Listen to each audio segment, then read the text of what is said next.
So it is my pleasure to introduce our next speaker, my dear friend and fellow host, Wendy Yawching. She's going to be presenting Feng Shui for frequent flyers. I think this is such an interesting topic. A brief bio about Wendy. She is a master Feng Shui consultant in BTB and a retired airline captain who lives in the beautiful Caribbean island of Tobago. She is the founder of Healing Spaces Caribbean and a former board member of the IFSG. In 2022, Wendy published her first book, The Courage to Fly, which has been hailed as an inspirational handbook for women and girls of all ages, resulting in invitations to magazine and TV interviews, podcasts, book club events, and motivational speaking engagements. Wendy's mission and her passion are encapsulated in the words Healing Spaces, Feng Shui for Life. Through intimate consultations, workshop trainings, and mentoring services, she helps her clients to transform their personal and business lives by changing the qi, or energy, of both their inner and outer spaces. In her favorite words, it's all about the qi. Wendy, I'm so excited to have you here and to get to be privy to your wisdom. So please take it away. Thank you, Tori. Please confirm that you can see my screen. A full screen of me on the Caribbean island of Tobago. Yes, we sure can. Wonderful. Okay, so hi everyone. Yes, I do live on a beautiful Caribbean island. Come on down anytime. And as Tori said, I am a BTB consultant, former board member, retired airline captain, and a whole bunch of other things. The thing is that when people hear about me, what really stopped them in their tracks is the part that I was an airline jet captain, and then I morphed into a Feng Shui consultant, because that's quite a combination, you have to admit. The thing is, my two very contrasting careers have put me in a unique position of being, I'm pretty sure, the only person in the world today who can speak from personal experience about a connection between Feng Shui and flying. So today I'm going to introduce you to a very unusual concept, something you probably haven't thought about before. It is Feng Shui for frequent flyers. Now, this conversation is for people who fly a lot. So whether you're flight crew or always hopping on a plane because you love to travel, or you have business travel going on, this is for you. Why? Because flying, although it's an amazing experience, one that kept my heart for many years, can also be quite challenging to the millions of human beings who use airplane travel as the quickest and most efficient way of going long distances. Now, why is it challenging? It's challenging because there's so many emotional, physical, and energetic stressors that affect human beings during an airplane flight. And as a Feng Shui person, I try to enhance the lives of the living beings that I work with. And Feng Shui gives us the tools to understand the energetics of any environment and provide, again, tools for rebalancing, enhancing, and protecting living beings in any environment. So if we consider that an airplane, if you're on a long trip, becomes your environment for several hours, and if you do it often, you're doing it, it's cumulative, we know that you're probably being affected by many of the stressors associated with airline travel. And because all living creatures are affected by environments where they spend a lot of time. Now, I'm going to give you some measures to help you with that as we go through this talk, but I have a disclaimer. I'm not a doctor, I'm not a psychotherapist, I'm a Feng Shui consultant and a pilot. And I'm giving you my opinion from my experience and my Feng Shui wisdom. Use it as you wish, use it for fun and entertainment, and just opening your eyes to other ways of seeing your journeys. This is how I felt when I was flying as a pilot, especially in those night flights. I loved being suspended in velvet blackness, a myriad sparkling universes above me, below me, the sleeping earth with the lights and shadows dancing. I love being up there in the sky, moving at high speed, and yet everything seeming as though it was suspended, almost motionless. Time felt like it was standing still, and yet I was barreling forward at 500 miles an hour. I love the silence, and yes, there is silence, the emptiness, the space. It was almost meditative for me. It made me feel as though I was experiencing the cosmic trinity. There I was at 37,000 feet, wrapped in the heavens, looking down at the earth, and I was an integral part of the entire thing of heaven, man, and earth. It was a visceral experience and one I thought was magical. The problem is, at the end of every one of those magical night flights, this is how I came home feeling. And I'm sure, how many of you feel this way after you do a long flight? The thing is that very few people arrive at a destination after a red-eye flight or a long flight saying, I feel good, do. I think I'll go to work now and then I'll go dancing afterwards. Nope. Most people feel exhausted, discombobulated, out of sorts, and maybe it takes a few days before you get yourself back to the you that you want to live. Why is this? You see, unlike this beauty, our bodies were not meant to fly. Our bodies were born of the earth and we're physically grounded, rooted to the earth. When we eat, we take in earth energy. However, our spirits want to fly. When we breathe, we take in heaven energy. There's a part of us that continually seeks to elevate ourselves to the higher realms, both physically and spiritually. Some people, like myself, love to climb mountains. Some people reach for the stars. We're chasing after space travel. Some people go within and meditate, but that takes them to the higher spaces. Tell me, how many of you are fascinated by the sky?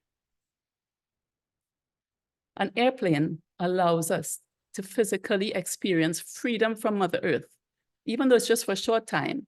Spend some time up there in the realm of heaven and then return safely to Earth.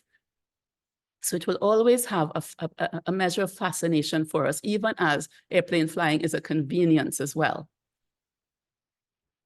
The simple truth is this, as I have found from my years of flying, being in an aircraft can be a magical business, and that's what kept me there for so many years, even as it was practically killing me. Because the thing is, flying an aircraft can also be a dangerous business. Not because of accidents or incidents, though flying is pretty safe compared to other ways of transportation. It's really because so many aspects of the flying experience are damaging to our bodies, our emotions, our personal chi. It's hard to love something and then it's so bad for you. I guess that works for chocolate as well. So let's take a look at some of the things that affect us mentally and emotionally and which therefore negatively impact our personal chi. I call them chi pressers. When people travel, they don't just take along their checked suitcases and hand baggage. They also take along their personalities, their health situation, their current emotional state, their hopes, their fears. Some people bring positive energy, some not so positive. Some are looking forward to their trip, some are dreading it. Some folks love airplanes, some are terrified of flying. Let's call this bundle of energy the person's chi package. And they bring it along to the airplane, to the cabin as their unchecked cabin baggage. Now, en route to the airport, other things happen. Traffic, weather conditions, delays, accidents, and each challenge impacts on existing emotions, building on or layering on that traveler's chi package. So you can imagine that the people who arrive at the airport may be well different from the people who left home. Their energy may be different. Now we go to the airport itself. And at the airport, when you get into the airport to when you get on the airplane, there's so many things that can aggravate your chi. The list is endless, long lines, machines you don't understand, unhelpful security staff, waiting in uncomfortable areas, the airport being so huge. If you're not really an athlete these days, it's hard to get from check-in to the gate. And delays, of course, are a huge source of emotion, distress, frustration, and sometimes fear for other people. And I'd have to tell you, if you consider that we take those energetic effects and layer that onto the chi package that arrived at the airport, these chi baggages arriving at the airplane are very highly charged and may bear very little resemblance to the person who planned the flight in the first place. And then we get on board. Welcome aboard, says the cabin attendant with a smile. You proceed down the narrow aisle to your seat, heft your cabin bag aloft and squeeze it into the overhead, and then you sit down in a seat apparently designed for a 10-year-old. For the next several hours, you're going to be locked up into a metal tube that's about to launch into the sky with you on board. You're going to be restricted physically, squeezed in among strangers, given instructions by voices over remote systems, breathe recycled air, fed undigestible food and questionable water, and have absolutely no control over anything important, including your life. How does that feel? How does that make you feel? Write it in the chat. Tori, tell me if we have any good answers.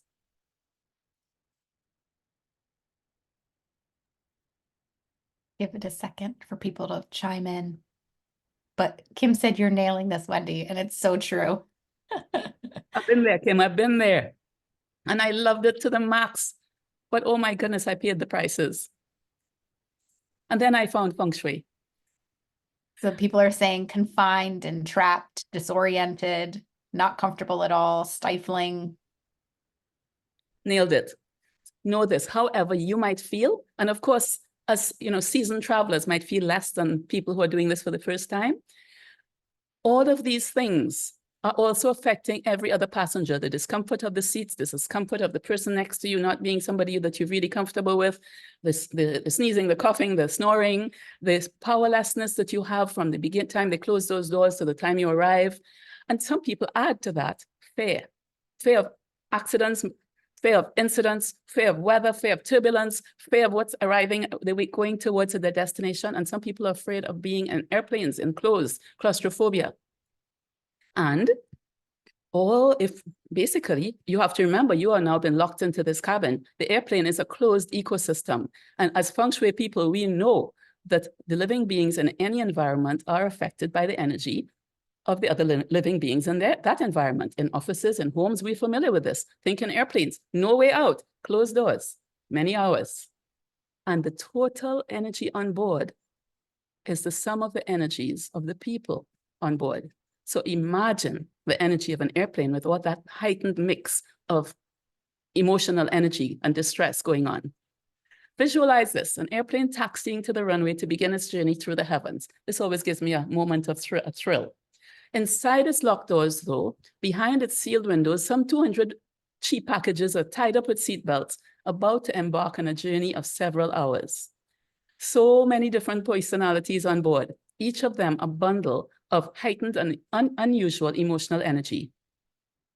Packed together in close proximity, all completely in the hands of fate, at the mercy of the airplane and the skill of their pilots, the capricious weather, poised to share whatever drama might occur en route. And every passenger radiating their own special chi package and being affected by the multitude of other energies around them.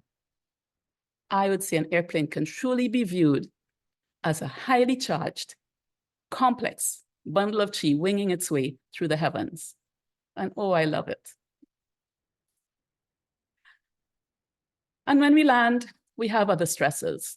The joys of struggling across a big, big airport, being treated beautifully in customs and immigration, looking for our baggage or not finding our baggage, going outside in a strange country, trying to find transportation to maybe a strange accommodation. Returning to Earth can also be a chi challenge, especially when we are already tired after a long flight. Wow. Are you tired just thinking about it? I am. And those are just the mental and emotional chi stressors, chi pressors, as I call them. Fortunately, Feng Shui does give us tools to deal with chi pressing situations, and we get to them shortly. But first, I'd like to look at, there's more, physical issues, the many physical stressors that can affect our frequent long-haul flyer. Why is this important, you might ask? Isn't that enough, Wendy? We got enough. Because as Feng Shui people, we know that whatever affects our bodies also affects our emotions and therefore our personal chi.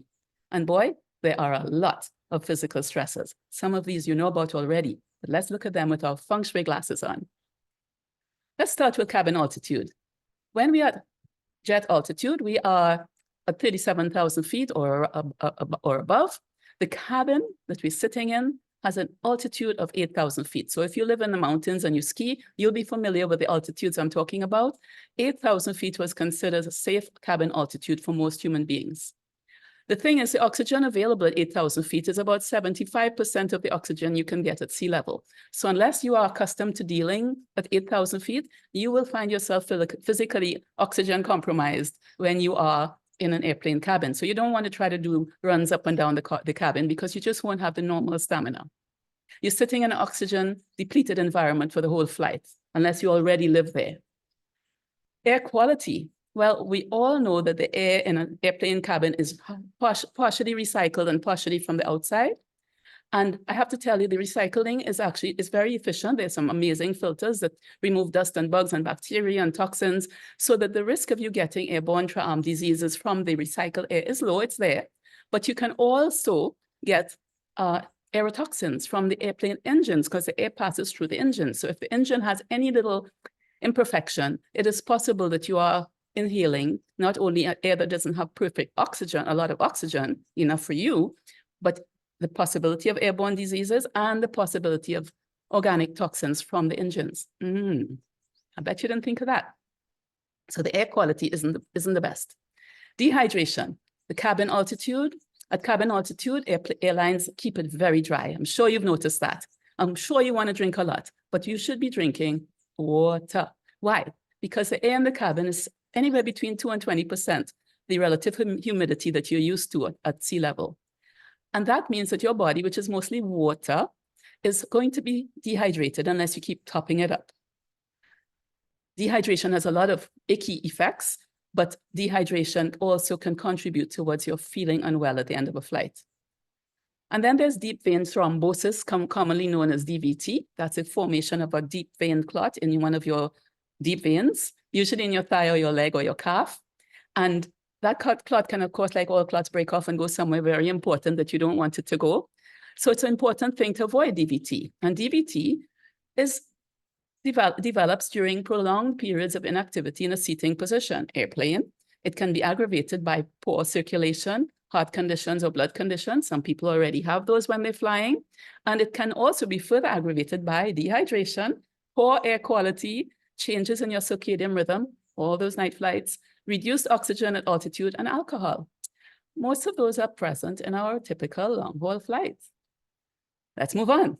Exposure to infectious diseases, we talked about through the recirculated air, very small risk. But you're more likely to get airborne transmission from a passenger who's infected and sitting nearby. So try to find some space if you know somebody's, putting out those kind of things. But very often you don't know. And there's another way of getting infectious disease on airplanes and any place that you are, which is through contact with infected surfaces. So you can always take precautions for that. When I say alcohol sickness is a problem, that is because when you drink one drink at altitude, and hey, if you're in business class, many drinks at altitude, multiply it by 3 for the effect it has on your body. 1 drink at altitude equivalents 3 drinks at sea level. Enough said. And let's talk about radiation. When you're sitting in an airplane, you're a sitting duck for radiation, both cosmic and magnetic radiation. Cosmic radiation is something we are all exposed to. It's coming at us from our beautiful sun all the time. The Earth's atmosphere is a buffer, so it protects us from a lot of it. So on ground, we tend to pick up, say, 1 chest X-ray every 10 days just by being on Earth. But when you're at airplanes, you're at a higher altitude, the atmosphere is thinner, and you get 10 times that. And if you are unlucky enough to be traveling when there's solar activity, they call them solar flares, there's a huge amount of radiation being emitted by the sun. That's just tremendous, and it is unbelievable. Now, exposure to solar radiation increases with altitude. The higher you are, the thinner the air, the less protection. Latitude, the closer you are to the poles, the thinner the air, the less protection. Length of flight, the longer you fly, the more you're exposed. And frequency of flying. If you travel a lot like I did, you're going to get radiation building up because radiation exposure is cumulative, which is why flight crew are considered radiation workers. Do you know that? I only found that out at the end of my career. Radiation workers, and some airlines are tracking the exposure of their crew to radiation to change their schedules accordingly, just to give them some chance against the radiation challenge. And now let's look at the other kind of radiation, magnetic radiation, or EMFs. We are flying in highly sophisticated aircraft, and we all want Wi-Fi on board. Guess what? We're sitting in a metal tube full of radiation. And if you're sitting in the cockpit, you're getting most of it, because that's where most of the electronics are buried below the cockpit, and they're radiating on TV screens right in front of the pilots. But you're sitting in the first class and the business class compartments, you're getting more than the ones in economy. However, it is running all the way through the airplane, just so you know. And not over yet, there's more. Barotrauma is just a fancy word for when the gases in your body expand and contract as airplane pressurization changes. We're all familiar with sinus problems, air problems, because, you know, if you have a little blockage, you know how it feels. But there's also the gases in your tummy. They will, if you eat the wrong foods and there's bloating going on, you're going to have everybody in the airplane looking at you. Your seat discomfort causes cramping, discomfort, neck pains, back pains, leg pains, and inability to rest. And if you're accessing the water on the airplane that is carried in the airplane, I would say that you're not getting the best possible quality water because of its storage and because of where it comes from. It comes from municipal sources. And so that applies to if you're using tea and coffee, or if you're asking for ice in your drinks. Most times people get bottled water on airplanes, but basically the water systems on board the airplane, probably you wouldn't really want to know that you're drinking them. Medical events happen. They happen anyway. But if you throw in the fact that at cabin altitude, you have reduced oxygen, you're going to find that more medical events happen on airplanes than you would like to. So people who have pre-existing conditions or are exhausted and stressed and have pre-existing conditions have a higher level of medical events on airplanes than you'd think. And then there are the ones that the events that come from just plain stress on top of those things. So you'd find on airplanes, we have hyperventilation, asthma attacks, fainting. We have heart attacks and strokes going up. Yes, I've had some on board my flights, and baby deliveries early, ahead of time, because of the stress, because of the oxygen, because of what the mommy had to go through to get here to this airplane, and all the accumulated stressors that we talked about. A couple more to go. Circadian rhythms. Whenever we disturb our biological clock because a flight leaves at an inconvenient hour for our system, our circadian rhythms go out of whack and we feel discombobulated and weary, and it's hard to bounce back. And if you're crossing time zones, maybe 2 or more time zones, jet lag kicks in, and jet lag is on top of that. It's caused by going east and west. If you're going north-south, you don't get jet lag, but it's an awful feeling because it adds to your inability to recover from your flight. So Kim, when you're traveling to and from Maui, you're getting all of those things, girl. Everything I've talked about adds up to how you feel at the end of those long flights. Let's call it travel fatigue. Travel fatigue, exhaustion, lack of appetite. You don't get yourself back. You're normally a fit, strong, healthy person, and you just can't catch yourself for days. It is caused by the accumulation of all the things, mental, emotional, and physical stresses that we have talked about. By now, you're wondering if you should cancel that next trip to the Bahamas. It sounds like flying is just not good for you and you should cancel all, right? Wrong.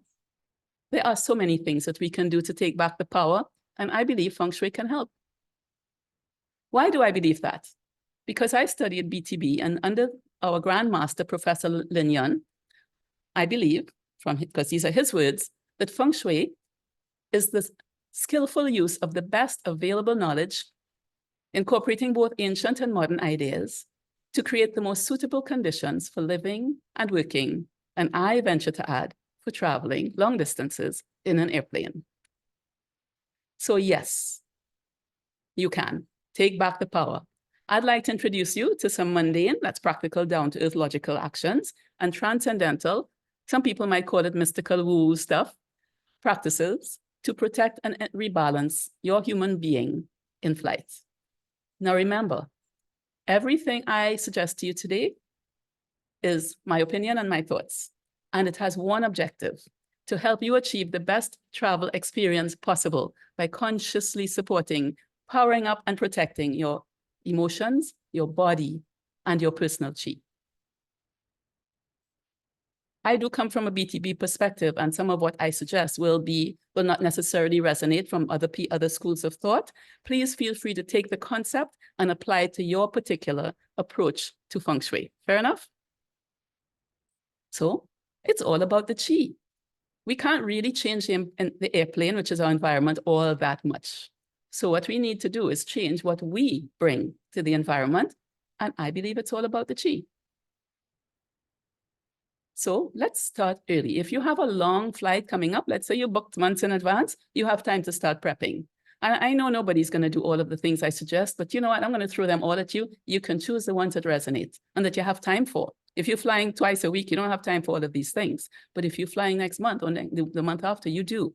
So first of all, Get your favorite Feng Shui practitioner to help you with choosing an auspicious day for your flight. That helps you bring the element of heaven into your equation. Check the NASA website for solar activity levels and avoid flying on days when they predict there's going to be solar flares, because those are really massive radiation. That you can also just Google solar activity 2024. If you have a choice, depending on where you're starting from and flying to, try to avoid the routes that go over the poles. Now, many airlines prefer to fly over the poles. The routes are shorter because the Earth is not really a round, it's sort of flat at the ends, flat at the top and bottom. So it's shorter and the air is thinner, so they burn less fuel. So many airlines fly over the poles, but that exposes you to more solar radiation. If you are sensitive to radiation or you built up a whole bunch over your flying career like I have, then choose routes that are further south or further closer to the equator, because you might be in the southern hemisphere, like people in Australia, etc. Choose routes closer to the equator. They may take a little longer, but they will give you less solar radiation. And note, night flying doesn't help. Solar events happen whether it's day or night, and it spreads evenly across the globe. Select your seat. I would suggest select your seat to be the most comfortable that you can afford and to optimize your position in the airplane. Now, it's really hard to be in the command position, Feng Shui-ites, in an airplane. The best you can do is try to have your back against a bulkhead. And if you prefer to be in the aisle or the window, whichever is your comfort for your energy, choose that. Middle seat, obviously, is the one that nobody wants. And maybe try to arrange things if you have a partner that your middle seat is empty so you have more space. But choose your seat early for your comfort and your optimal feeling of control, of power. All right? And then I say, fortify your bagua. Now, you can do this at home. You can do this on your personal travel bagua. You can do this anyway. But remember, you have a part of the bagua called Helpful People and Travel. Go there. Take a look at what's happening there. Do all the normal Feng Shui fixes to clear it, clean it, and enhance it, and build up the power of your travel and Helpful People bagua. You need helpful people to fly that plane and to check you in smoothly and to deal with you nicely at customs on the other side. And you want travel to be smooth. Build up your bagua. And if there are other reasons you're traveling and you want to build up the bagua areas for those too, go ahead. In other words, if you're traveling for medical reasons, build up your health section. You're traveling because you're going to get, you're traveling on business and you want it to really to power up your fame and reputation. When you walk into that room or that boardroom, you want to have the power. Go for it. Play with your bagua, make it strong in the areas that are important for you with this particular travel journey. And I recommend that before your travel day, this is also in the period before your flight, support your personal chi. And how do we do that? Make a personal chi support plan. The goal is to have it handy with you, whether on your phone or on a piece of paper, practices that will help keep your chi strong and smooth through any situation you might encounter. Things to consider: calming and strengthening practices, handling any stressors, things to protect you from harm and negative vibes.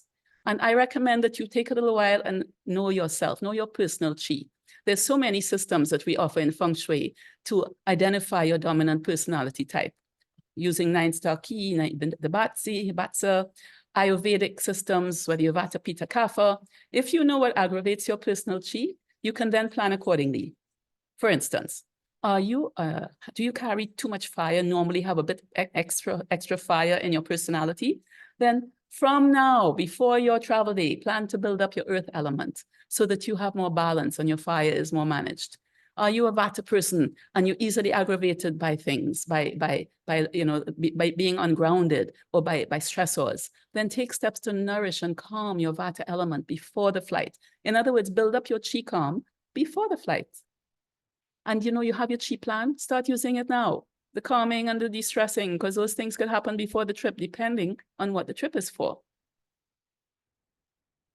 Here's a sort of a quick view of my chi plan.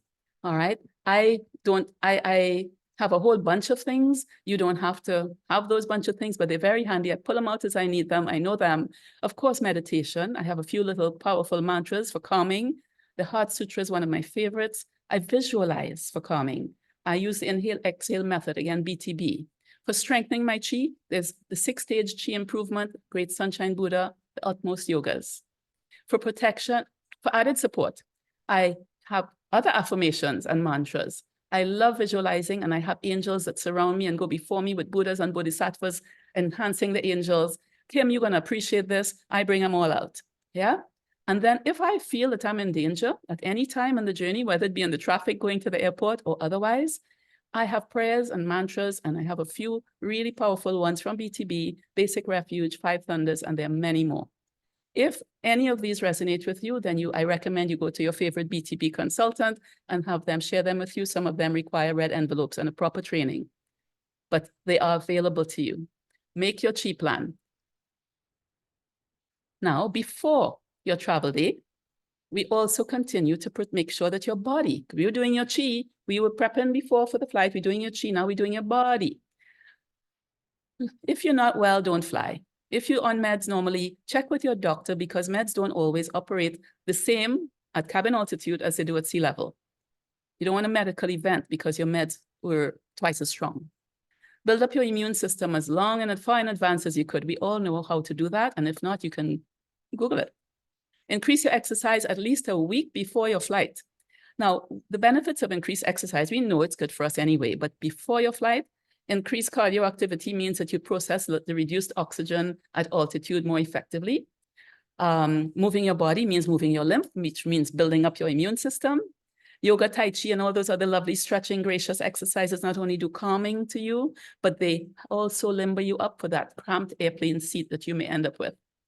Choose your travel clothes and shoes with consciousness. And here's where Lori comes in. Lori, I loved your presentation. Lori Pauli, choose your travel clothes and shoes. But in a practical way, you should be traveling comfortably. So nothing tight that's going to hold back your blood flow and cause aggravations that may lead to deep vein thrombosis. So comfy, loose, and I recommend natural fibers. Choose your shoes to be comfortable and with a little space, because your feet do swell in flight. High heel shoes don't cut it in airplanes, and they're not at all useful in emergencies.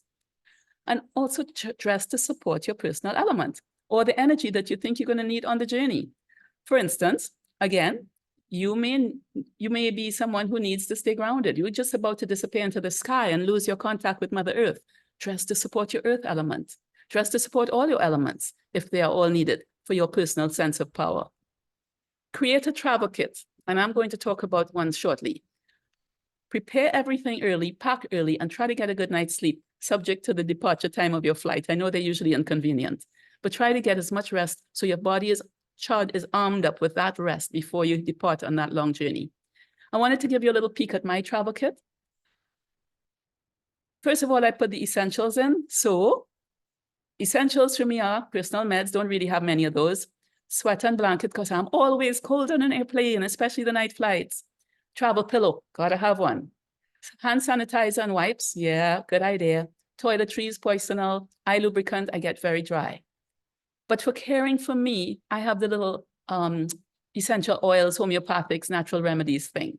So all the oils that I like, tea tree oil, lavender, eucalyptus, peppermint, lemongrass, homeopathic remedies. I love Bach's Rescue Remedy. I take along colloidal silver for spritzing in my nose and dropping in my eyes, and nasal rinse for the end of the flight to clear any of those bacteria that might have decided to go in. And if you want to build up a superpowered travel kit, you might also consider carrying your personal icons or amulets. Hey, you know the year and you know the animal that works best with it, or your religious icons or your guru icons or amulets. Crystals work beautifully. I'm going to talk about them shortly. If you feel a mask is going to be helpful, earplugs. There's other things that you can take for well-being. Airborne is one of those mixes that helps with your immune system. No jet lag is a homeopathic that helps support help you from jet lag. Bach's has a whole travel kit full of lots of stuff for stomach care, stress care, relaxing. And then EMF protection devices are really popular. And some people actually carry along personal air purifiers and travel diffusers. Again, you're going to end up with a pretty big travel kit and maybe don't have room for the pillow. But you think about what you want to put in your travel kit and create it early. So you're not, if you have to go get something, you can. Okay, so now let's talk about crystals. There are so many crystals for so many different things. And you can choose the favorite crystals. You probably have some already in your home. These are some of the crystals you can look at for grounding, calming, healing, EMF protection, and just plain protection. If you'd like to take a screenshot of that, feel free, or you can just Google crystals for protection. and you'll see a whole bunch of them come up. There are many websites, and choose the ones that resonate with you. Always feel free to choose the ones that you love. Now, here we are. It's the day to fly, our travel day. We are ready to go. Bags are packed, travel kit is ready. Start the day right. Power up your personal chi. Look at your personal chi plan and pick out the practices that work for you to start your travel day. Calming, strengthening, powering up. Use your chi plan. Prepare your body for the journey by giving it what it needs the most. Hydrating, eating healthy, natural, organic food, and doing some stretches. Tai Chi, Qigong, yoga, really well. Really good, very helpful. Grab your in-flight kit, make sure it's in the cabin bag, not the check bag. And don't forget to take your chi plan, whether it's on your phone or on a piece, or in a notebook, your journal. And use it, start using it. Now here we are, we're at the airport. Lots of chi presses, lots of things are gonna happen. It's hardly ever gonna happen that nothing bothers you at an airport, a big airport. So keep calm and centered. Use your chi plan. If you don't feel shy about it, do a little Qigong, yoga, Tai Chi. If you're feeling stressed, emotional freedom technique has some cute, good practices that other people won't notice too much if you sit doing them. It's to do with tapping parts of your body. Well, I guess they would notice. Acupressure, there's acupressure points for stress. And did you know that your ears have a whole bunch of stress release points? If you massage the outside shell of your ears, you can do a lot of beautiful calming. And people won't really know what you're doing. They just perhaps think that you just like to touch your ears. And then if you're nervous or scared, bring out the chi plan for the protection rituals that matter, to resonate with you, and find a quiet place to do them. If they're mantras, you can do them quietly. While you're waiting, and especially if there's delays, there's so many things that are going to seduce us away from eating properly.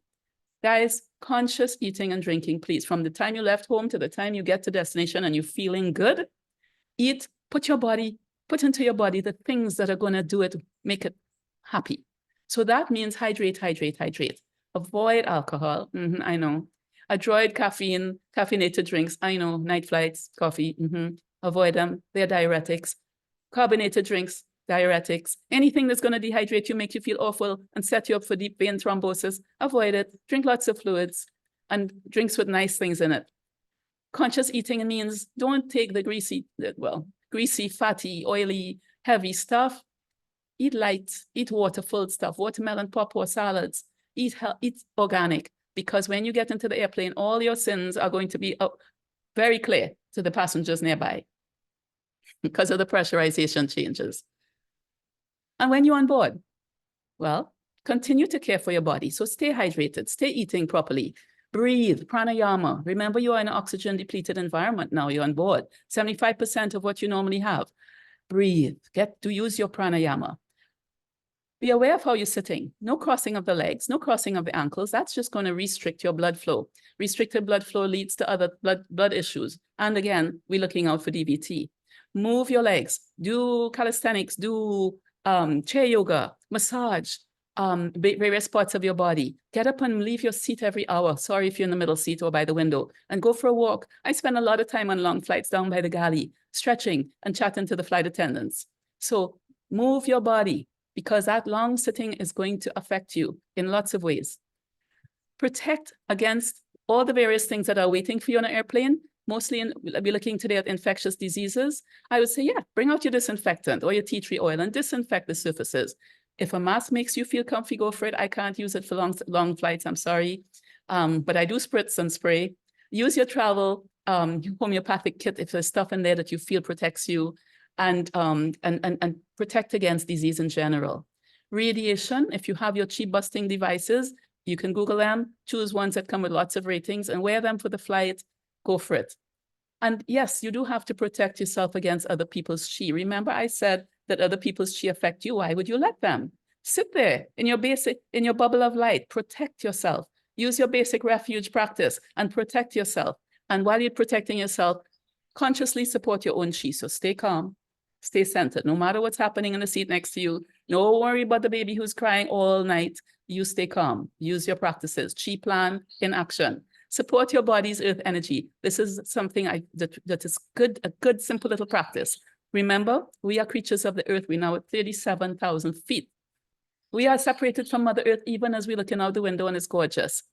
We can balance our earth energy, and you should do this at intervals during the flight and all the way till you feel better on the other end. Massaging your stomach and spleen meridians supports your earth energy. These are found along the shin bone, and it's an easy practice. I can show you in the Q&A, or if anybody wants to, you can Google it. It's massaging, self-massage, or tapping, EFT, along your stomach and spleen meridians helps with your earth energy. And there's a practice that I got from my mentor, Master Stephen Post, when I was studying BTB, and I love it. He says, sit like a resting tiger, an animal that is powerful and is waiting, resting and waiting timelessly for the moment to move. Focus on your breathing, the input and the output of your life-giving breath. Maintain and feel the huge potential power that's within you. Don't think, just be. Keep your power on that airplane flight. And after the flight, we return to Earth, but we are still not grounded. It's hugely important to ground yourself. Get back outside and put your feet into the soil or the grass. Now, if you're in New York in the snow in the winter, I'm so sorry, but find a way to ground yourself. And there are other things, but the best thing is to go outside and walk barefoot. I can do that where I live. And in addition, keep hydrating, keep eating healthy food, and go find a place where you can truly rest. To support that rest, use homeopathy and aromatherapy. I love spritzing a little lavender on my pillow. I love spritzing around my room, the healing frequencies. Says you can use earth essential oils, sandalwood, vetiver, and use the ones you like. And clean and clear yourself before you go to rest. So bathe. And if you can have access to a bath, put some lovely oils in that bath. They're going to do a great job at regrounding you. Clear yourself. You may have picked up some stuff from the journey. Use that nasal rinse if you brought it along. I always do. Rebalance your earth energy using the practices I told you. And if you can line up a professional massage, that is a great way of rebalancing your earth energy. Get a massage. Continue with your chi plan to support and build up your chi in case it was impacted. And when you are ready, gentle exercise is a great way, along with rest, to get yourself back on track. So, who's ready to take back the power? Are you guys ready to fly? Let me hear you in the chat. As a Feng Shui consultant, I hope people are answering. As a Feng Shui consultant, my goal is to maximize the well-being of my clients in any environment. And for anyone who flies frequently, the secret is to support and protect your physical body and support and protect your personal chi. I believe that with a conscious approach to airplane flying, it is possible for us to do that. Even as we take off from beloved Earth and fly into the arms of heaven and back again. Do we have anybody who's ready to take back the power? Tori. We sure do. Harry says, yes, ready to fly again. Margarita says, yes. Kim is loving the tips. We do have, Kim would like to see the massage that you do, if you're willing to share. And then I also just had a question. How can you choose a specific flight route? Like, does it show when you're booking a ticket? How do you make sure you're not going over the poles? So I'm going to go on for a couple more minutes with my slides, and I'm going to come back into the chat and I will talk about those things because it'll be easier. No, not ready to unshare. Oh, yeah. I'm sorry. I thought you were all I have a couple more slides that I would like to show you, and then I'll come with the questions. But sounds good. Yeah. So let me see if I can reshare. Yeah. Right. Are you guys seeing my screen again? Yep. Wonderful. So I have a couple things.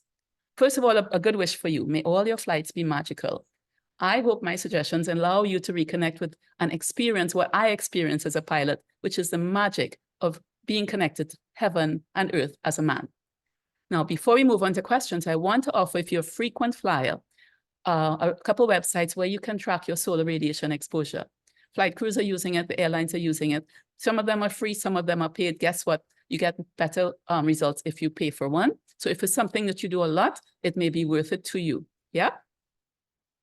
I have a free gift for you guys, anybody who wants to. I have a little frequent flyer cheat sheet.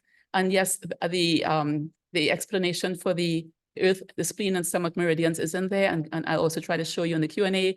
But just scan this QR code while it's on screen, and you can access the cheat sheet you'll have to basically send me an email and I'll send it to you in a couple of days. Okay?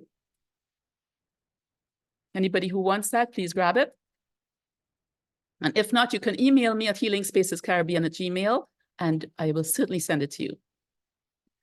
And another gift to you, for those of you who saw me last year, you know I have a life-changing energy vision board workshop that I do once a year. It happens to be coming up soon, and I'm offering to the IFSG Summit people a special 25% discount. I currently have no spaces left, but I'm going to allow 2 spaces to the Summit people. If there are 2 people in this group who are looking to change their life, basically, do join me. Let me know very soon. The code IFSG Summit is valid just for a few days. So scan that QR code or email me and I'll be happy to talk to you. And now we're ready for the questions. So sorry to cut you off there before, Wendy. I thought we were getting into the questions. No problem. Here we are. Yes. Let me just bring myself up. Okay. Let's see. Again, people are ready to fly. They're excited. They're loving the tips. Valerie says, this has helped me understand why I feel so anxious when I fly. I travel the world, and when people find out I'm afraid of traveling, they don't believe me because I travel so often. But Wendy's explanation on how unnatural of an environment it is makes me feel like it's normal to feel the way I do. Thanks so much. Valerie, you're quite right. You've just been picking up on how different it is, but it is still something that we yearn to do. I mean, you're not in an airplane, but we're always looking at the sky. We're always reaching up. We're always looking up. So there's this fascination we have with being up there. It's just that we made it down here. So you're basically a fish out of water when you fly, but oh, we love it. Go ahead. It's just interesting too, to think about being in this metal tube and all of the energetic, whether it's EMFs or other people's energies bouncing around in there. It's not something that I'd ever really thought about before. So it makes sense that it's a little discombobulating. Discombobulating is a great word for it. Let me see if there's any other questions. None other that I see, other than Kim's wanting to see the massage, and then my question about the travel routes. So however you want to answer those.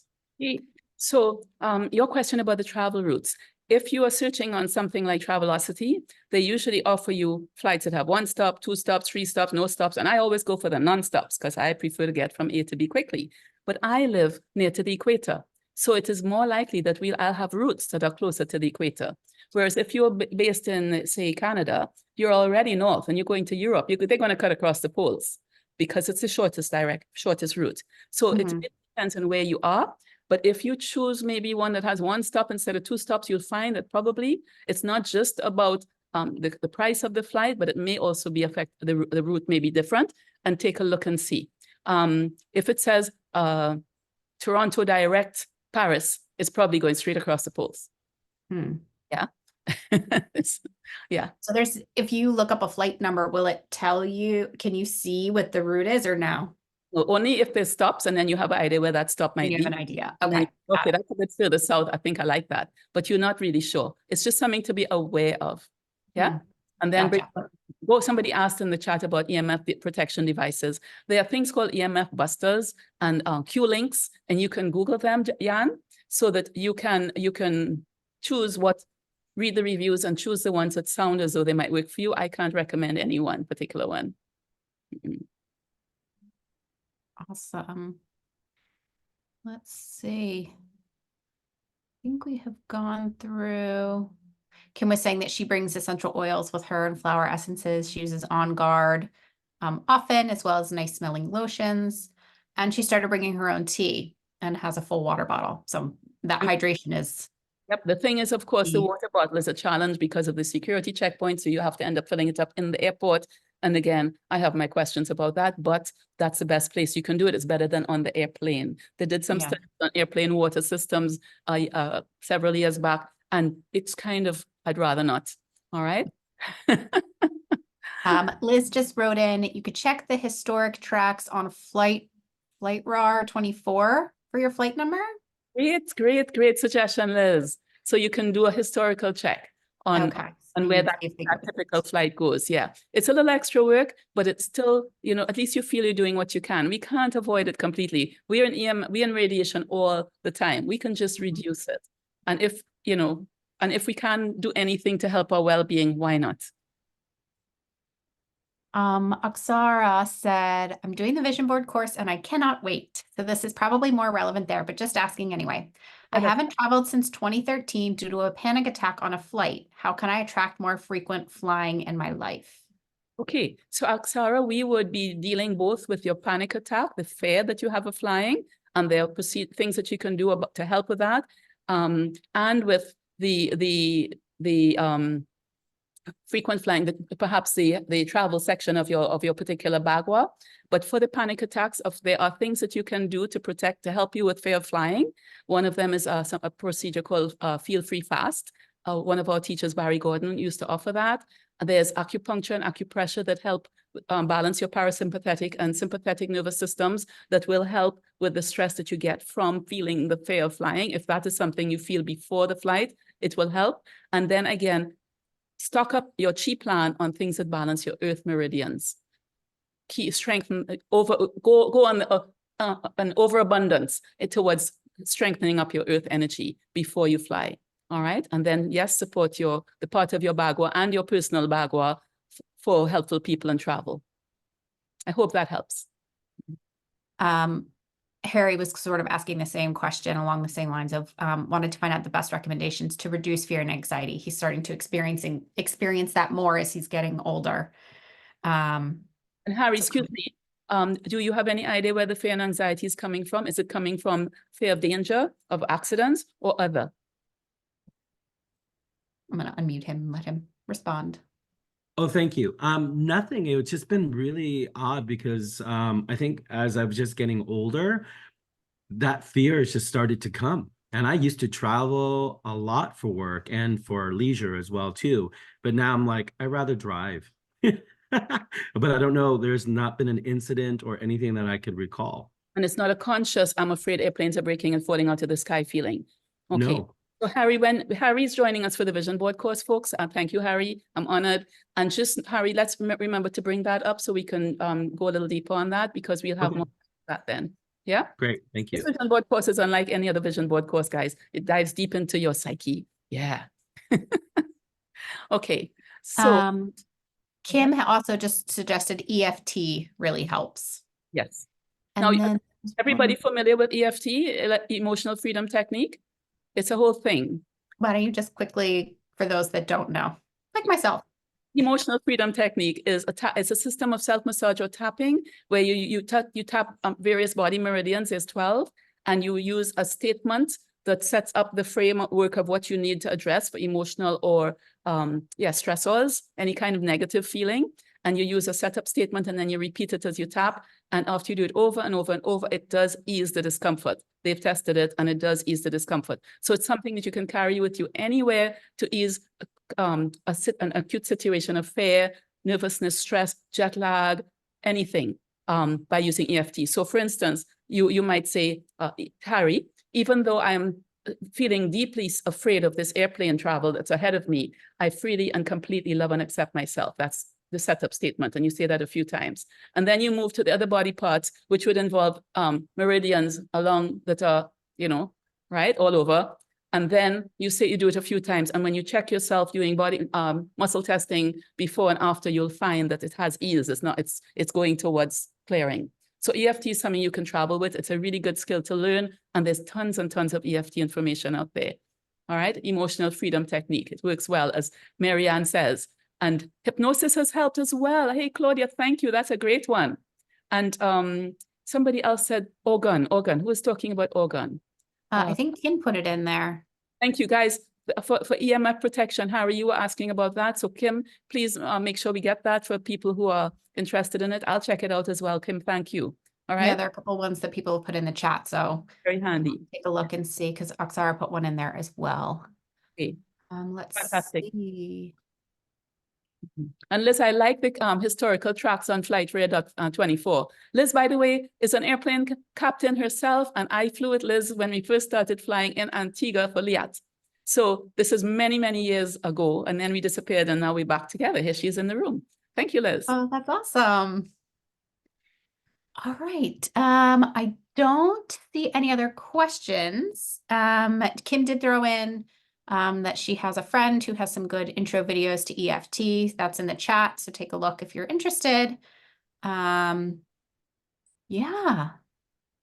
Wendy, this was amazing. And what a different way of thinking about flying and trying to take some of that fear away. Because I'm in a similar boat to Harry, where I used to fly all the time when I was younger and had no problem. And I still love to travel, but the flying piece is very difficult. So I'm going to have to get my my travel kit together for the next flight. Say this, for those of you who put the time to put together your travel kit, you can then keep it in your cabin bag. You don't have to make it every time you fly. So it's available, it's ready to go. You know, it's there. So it's worthwhile the time to set it up. Go ahead. Thank you. Again, it was a wonderful presentation. I learned a ton. I think I guess we should stop the recording now, right? Here we go. Yes.